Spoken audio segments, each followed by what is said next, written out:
Friends welcome मैं धमाका के blogs YouTube से मैं आप लोगों को स्वागत करता हूँ। तो गाइस दिन धमाका जाकर वीडियो जबरदस्त धमाका सोरनिबा खिथु थाबलै देखायनाय सोरनिबा माबा माबि देखायनाय आरोना एनेक धामाका माने सासे सिख्लाया माने गावनि इज्जतखौनो दिन्थियो आरोना सासे सिख्लासो उन्दै बैसोनि आरोना लोगोफोर भिडियोखौ जोबजासिम पुरा इन्टारेस्टिं धामाका बाथरुमाव थांना हेन्डेलखौ दामारि आरोना होमबा भिडियोखौ सुरु खालामनोसै। नुदो सिनिखौ मोजां सेक्सि मोजां गोजौनिखौ देखायबाय मोजाङै देखाय सेक्सि बरिया देखायबानो गाज्रि होनजायो बेलाय मा बुस्थु गेजेर आखाइसो बाब गेजेर आखाइ नङालै बे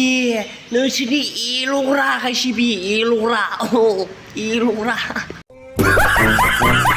बुस्थु दे नोंसिनि बादे बुंलाय मा बुस्थु बे नोंसोरदि गोदाव सोराव कमेन्ट गाज्रि हरो खालि नेगेटिभल' सानो मा बुस्थु बेलाय आरो बे देखायनायालाय मा नांजाखो नोंसोरा हो मा नांजादों बेखौ आं दाखालिनो बुंखाबायना बे जाबाय नोंसोरनि ना खावै प्राइभेट बुस्थु बेफोरखौ देखायनाङा नोंनि ससा हामा नालाय नों इदि देखायदो नोंनिखौनो बे देखायखादो आरो लोगोसेनो बेखौदि देखायदो बे जाबाय नोंसोरनि फेल'ग्रा मानबा एल'नो आखाइखौ होदो मिथिबाय एल'नो लगाव माबे माबा जालांदों आंना जालांदों आंना थोस फाग्ला बिदिथाय जायो नालै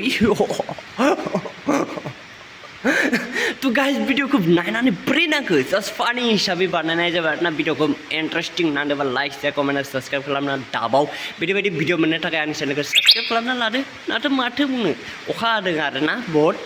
तो भिडियोआ गुसुं जाबायना माबायना बोरै जाखो नोंसोर कमेन्ट सेक्सनाव खिन्थाहरबानो जाबाय जास्ट फानि हिसाबै बानायनाय जाबाय ना दानि जुगनि सिख्लाफोरालाय आरो लाइक कमेन्ट शेयार साबस्क्राइब मोननो थाखाय शेयार मोननो थाखाय फैसा मोननो थाखाय इदि बायदि बानायो आरोना आरो माथो बुंबावनो आजिखालिनि सिख्लाफोरखौलाय आरो आंखौलाय मा बुंबावनो भिडियोआ बिसोरनोसै ब्रादार लाभ इउ।